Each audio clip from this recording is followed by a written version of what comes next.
You're listening to ArTEEtude, a podcast with artists created and produced by Detlef Schlich, a visual artist and ritual designer, living and loving in West Cork, and best known for his essay about the cause and effect of shamanism, art and digital culture.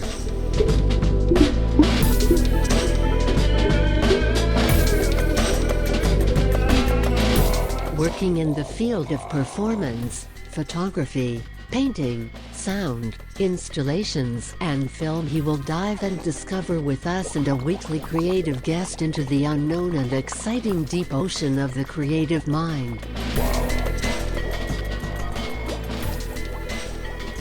This is Detlef Schlich. Today we dive into the unexpected and exciting deep ocean of the creative mind with Mikael Fernström. Mikael, I mean the English pronounce probably Michael. I don't know how the Swedish pronounce it. I think it's Mikael. Hi, Mikael. Yeah, I'd say it would be Mikael. Mikael. Yeah, kind of. But no, it's nice to have a name that is part of my name that works everywhere. You can go to Russia, they would call you Michael. Michael. So hello, Michael. Or you can go to Gaelic-speaking Ireland, there will be Michael, right? So or in the US, will be Michael. Mike. No, Mike, just Mike. They're terrible. Hi, Mike. Yeah. So thank you, Michael, to have you here. Yeah. So I'm used to being called all kinds of things. Don't even try. A lot of people try my surname to pronounce it, but I normally end up having to spell it out letter by letter for them. Fernstrom. Yeah. But it's not very difficult. No, but you have linguistically partly a German brain, which is easy. But we have all those 4 consonants in the middle there. When the Irish brain sees that, it just gets paralyzed and stops.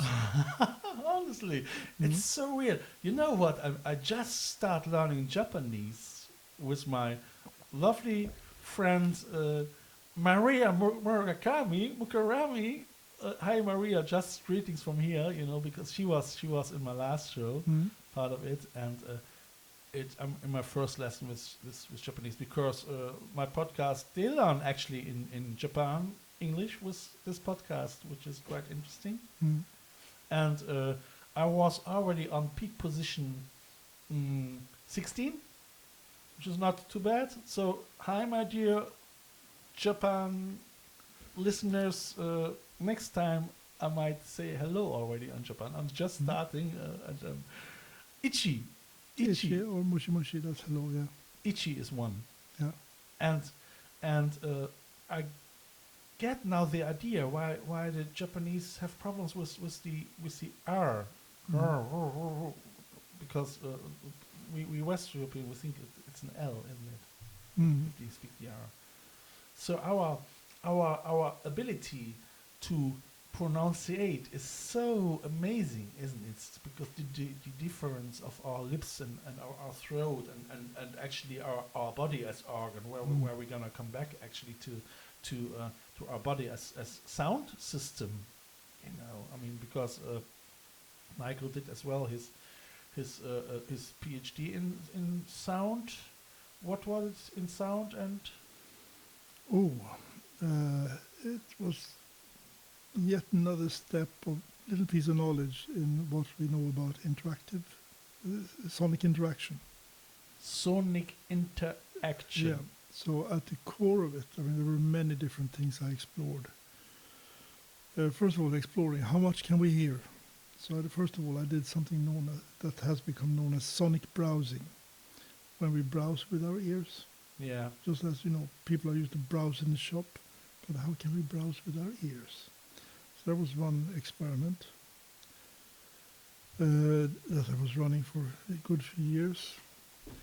Then it was kind of the theoretical part of what is a sound object.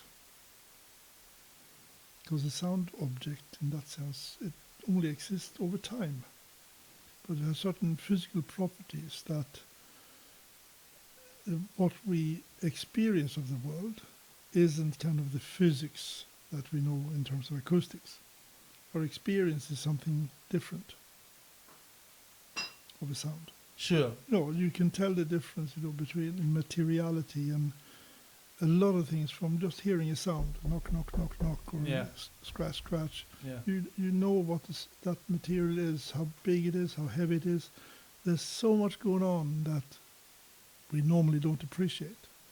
So I spent together with some other European friends a good few years creating very artificial experiments, trying to understand better the whole phenomenology about sound. Yeah. Yeah.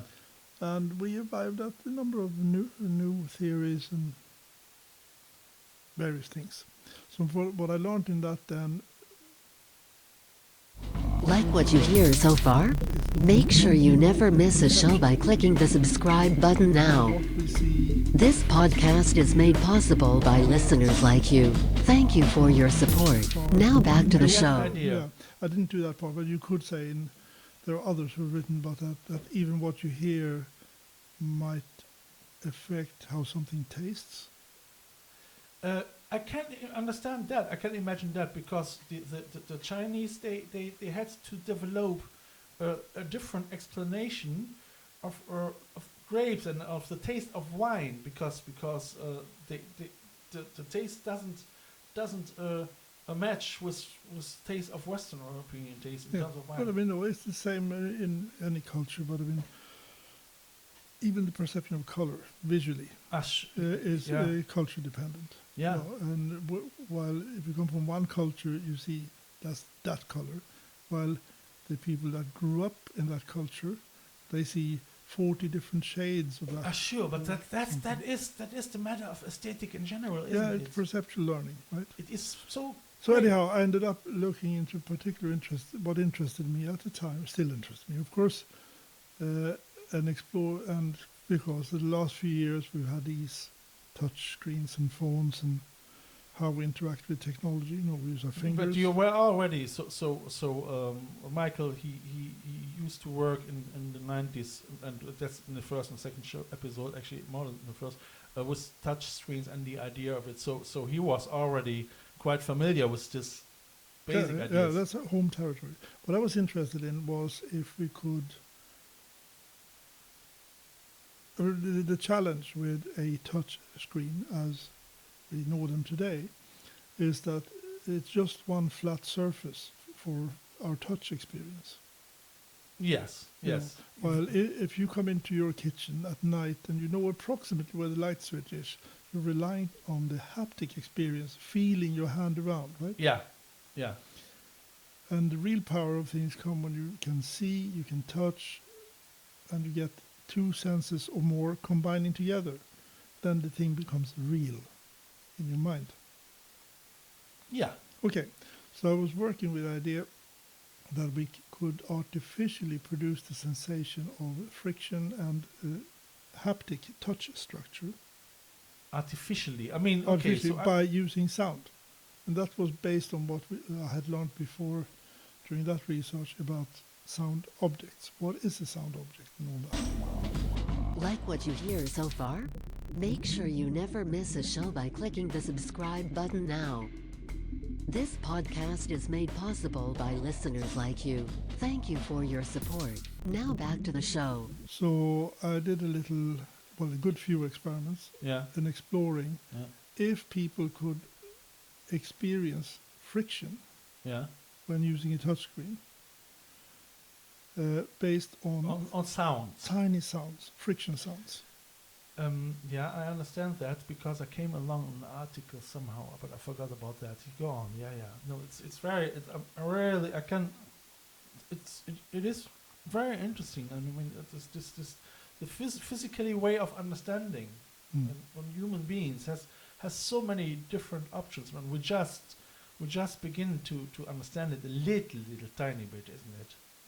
Yeah. So that's probably... I mean, that's the academic side of things. What interests me really, I mean, like so many projects over the years, I would kind of develop the technology or the software, whatever it is. Yeah. And quite often I would explore it as a piece of art. You see? Yeah, which it is, Mhm. because if it comes from nature, and I mean, if it's not nature, it's not art, isn't it? Yeah, but I mean, it's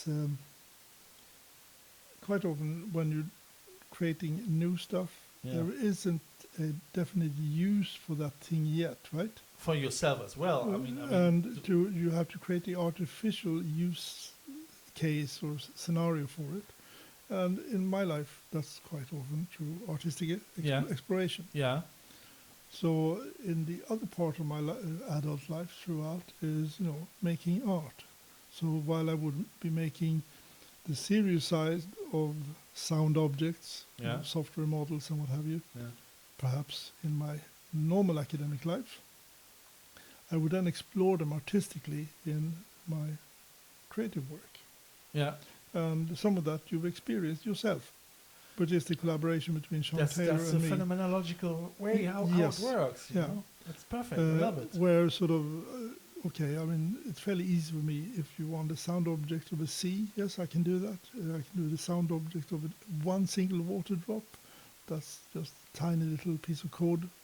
If you want, I can make you the perfect drop of water as sound, Yeah, yeah, yeah, yeah, yeah. or the perfect breaking wave, anything like that. So for many years now, I've been working with open source software.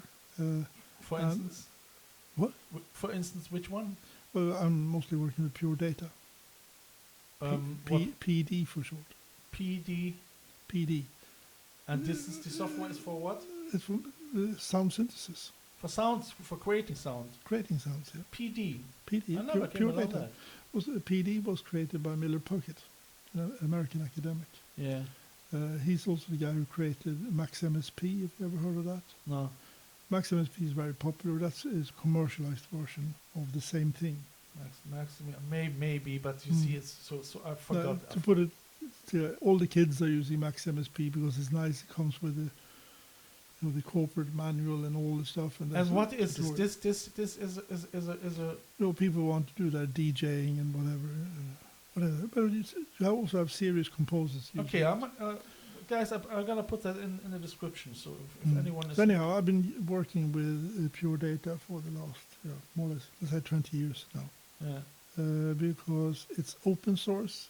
So Yeah. that means that when I want to go beyond what's possible right now, yeah, if I have an idea how to go beyond, yeah, I can write that code myself sure. and plug it in there, All right. and it works together with all the other wonderful beyond tools that everybody else has In created. the best case scenario. Yeah. Yeah. And it's a wonderful world community of very free-thinking people, that are Yeah. great at. Like Wikipedia used to be, and No, it's still there. It's a wonderful community. that sounds very interesting. I mean, it is like you mentioned already in the first part. If you travel and if you're European and if you see the whole European different countries, it helps as well to create an idea of collaborative work somehow. I mean, which is the EU, which should the EU be. And I mean, open source is as well. I mean, it's worldwide. So I'm really looking forward, and it's quite interesting. So how far it will bring us. So. So anyhow, that's the kind of this duality. Yeah. The play between technology, science, art, humanity. Yeah. That's what I do. And I've been doing all my life. So.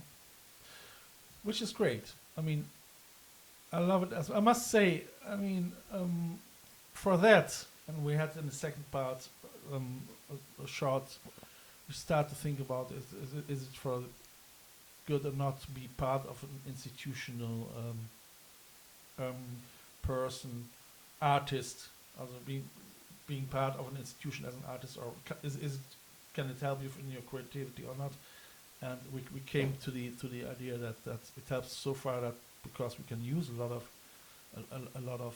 tools, So and we are time-wise we are sure somehow restricted to the work what surrounds us from the universities, like doing lecturing and going through the lecture work, which is quite a lot, isn't it? It is a lot, but I mean, the worst bit. I can say it now. Yeah. The good old hindsight. Yeah. The worst bit is putting grades on people. Putting what? Grades. Yeah. You know, A, B, C. Yeah, sure. F, Yeah. fail, Yeah. failure. Yeah. But I mean, it's very difficult because you realize that, everybody should be allowed to have a bad day, I would say yes, but tell me if it comes to that, and I mean I know. So you have your criteria, and you have your criteria with points, and especially if it comes to a thesis. But it could be anything. For a university course, you're effectively putting marks on people's ability to do something that stays with them for life. Yeah. I Right? mean, it's a big burden. But I mean, when you realize that, I've realized that from day dot, that the responsibility you have to judge somebody's ability. It is. It's serious. I know. I mean, it's a huge burden. It is. It is. I mean, I think the problem is if you work 20 years in a job like this, that some people become cynical. I mean, at least from teachers in undergraduation classes and so on. Yeah, you see that a lot, and it's good that you mentioned that. So because I think people forget that often as well. I mean, even if you're sometimes under pressure. I mean, and I think I don't know. So was it a lot of pressure as you used to work as a lecturer? Or This is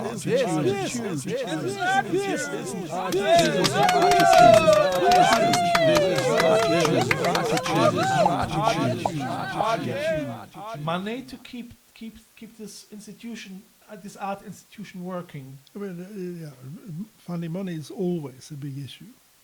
We're back to the hunter-gatherers, but in a very modern society. Yeah. So, I mean, every university lecturer on this planet, part of your responsibility is to attract interest in your research that will bring in some research funding. Yeah. That helps. So if you get research funding, Yeah.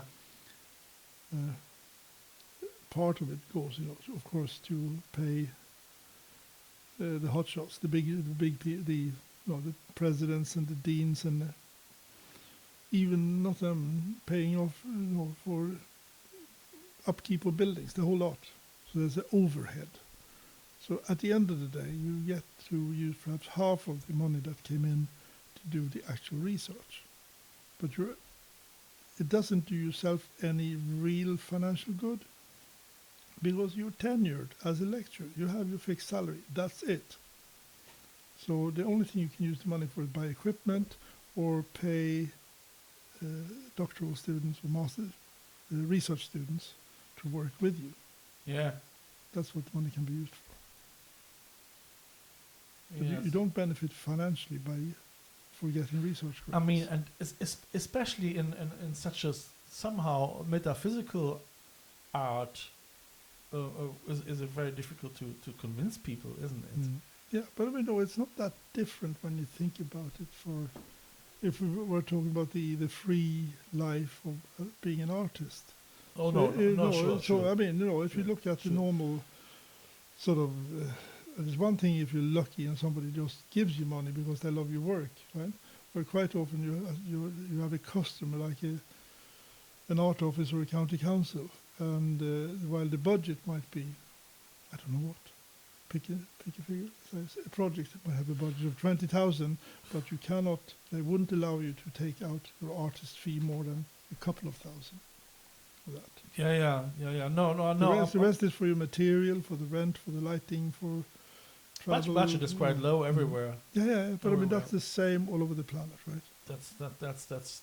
I mean, I'm still wondering that they still give money for art, But yeah, I mean, I've applied as well for as digital facilitator. What was it? Last year, 2019, for Shirkin. Mm. And I thought, okay, so if you're gonna do that, if you're once in this boat, your life changed somehow because you're gonna do more the academic way than really your creative things. I won't find time then to do my podcasting. What I'm gonna do now, I mean, this was as well just it came out of COVID. This is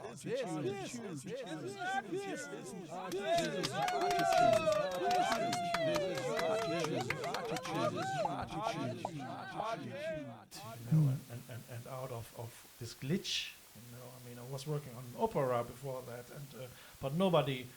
Where can you show an opera now? No. Nowhere. No. So technology and a podcast. What is this? Somebody's phone, not mine. Sorry for that. There's It's okay. There's a phone call. No, it's a sound. Yeah. So we should sing a Christmas song, is that? Yeah. Yeah. So that's the way. I mean. So you went the way and went back into 20 years lecturing, wasn't it? Almost 20 years, 15, 20. 25, 25 24, 24. In Limerick, and now you're pensioned. Huh? Well, I mean, pension from that job, but I mean, not pension from life. For so sure. Now, I mean, now the idea is back to the freelance, but with emphasis on art. sure. Which And we're trying to, together with my partner, she's a textile artist. she's what? She's a textile artist. Textile artist. Okay. In particular, where the raw material is walking around out the field. Wool. All right. Yeah. And you are allergic against wool. Yeah, well, no, not it's just that when you do the processing of the wool, cleaning it out yourself, and you get a lot of it about, it gets very dusty, which can be problematic for the airways. I know for me as well. Woolen pullover, especially here in Ireland, I bought one woolen pullover, and I was wondering where I got my allergic from, and it was pullover. Yeah. No, it can be handled. But I mean, other things. I mean, I really enjoy combining the old and the traditions with the new. Yeah. So I designed and made the ultimate spinning wheel for my partner, which is there's a lot of woodwork. There's things bolted on. Yeah. There are 3D printed plastical parts of it. Yeah. And it all comes together as a very colorful little contraption, and it actually works. So you did the cats thing on 3D printing. Yeah, but the combining stuff, and that's large, kind of along the lines I'm working now with a number of things. Yeah. Even restoring the old farmhouse that we're now living in. This is a great experience. I did that 2003 as I came over here to Ireland. It was an old cottage, and I never built a house. And I used to build a house once in my life, which is it's a great experience, isn't it? It's great. I mean, there we come again as well a little bit to our abilities. What we can do as humans, actually. We can do a lot. Yeah. But I mean, so the direction I'm at the moment is trying to live a careful life in terms of caring for this little planet we live on. It's the only one we have. Trying to grow or somehow generate as much of our own food we can. Yeah. Not to be wasteful or anything. To have our own little circular economy, and West Cork seems to be a great place for generating circular economy. Absolutely, yeah. And looking at the COVID era now, all the wonderful initiatives we have seen in the past few months in West Cork, where there's barter trade going on, there's all kinds of activity where people just get on with stuff. And if there's a will, there's a way. And right. I just hang on a second. I just don't know why. Hang on a second. They just tell me the battery is low. Dear people, this is live, and I didn't switch it on. Okay. That was because I'm recording all the time here with my laptop, and I just had to notice that battery is low, and I don't want to get Yeah. to lose all the. Yeah, no, So, fine. yeah. Yeah. So, living now the rest, hopefully, of life will be continued creativity and making stuff in the old but new ways. I mean, Valley the Hub is a great place for that. So you thought you know that. I mean, Kind of. I mean, look. I mean, I really like some of the I mean, I really like Hudson's Whole Foods, for instance. Hudson's. Yeah. Hudson's. I mean, this is my personal thing, and if you want more modern stuff, you scoot across the road to Camius, Yeah, no. etc. But then in terms of art, I mean, it's very interesting. I really like the ideas behind the Working Artist Studio. Yeah, Paul and Mary. Yeah, but as a concept, I really like it. It's great.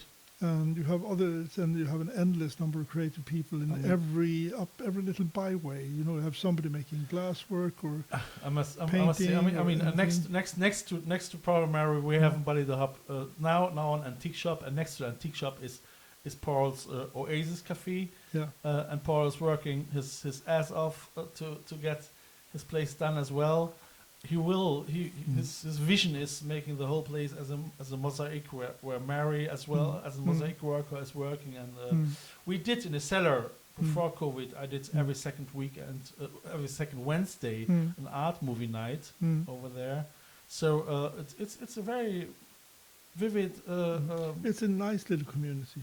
I mean, it's currently it's a little bit pity that nothing happens there, but normally. Yeah, but I mean, I'd say we can get there. Yeah, we can get there. I would say as well. I mean, and apart from that, you have all local farming, some really, really high quality stuff in terms of food. Yeah, being produced. Yeah, West Cork is bloody heaven in terms of. I must say, I did farming here as well. I had my polytunnel, and the slugs this year, they were awful. They really they took me. Oh, the sunflower! I had 70 sunflowers, and they eat 65 of it. Yeah, you need ducks, or hedgehogs. Yeah, but it's easier to get ducks. We have 3 ducks at the moment, and they love their slugs. You see, I mean, slugs are delicious for ducks. Maybe next year. Yeah. Michael, I thank you very much. I see already, so our time is over. It was great to chat with you. I must say, I had the plan already to get him over earlier, and I'm happy that I had to chat with you. Probably we're gonna do another one next year. Do something, and we might even end up doing some artistic project together. You never know. Absolutely. This is a listener-supported show. I feel honored if you subscribe this show. You can follow me non-financial with a following click on one of my Instagram accounts, or subscribe the visual version of this podcast on YouTube via the link below. If you like what you hear, be sure to tune in this Sunday for the 3rd part of this ArTEEtude audio triptych. If you want to leave a donation for a coffee or a bus ticket, just follow the donation link via the ArTEEtude podcast account. Eventually, I would like to thank, through this medium, all my members and listeners of the I Love West Cork Artists Network from all over the world. Just to remember myself that without you, this here couldn't and wouldn't happen.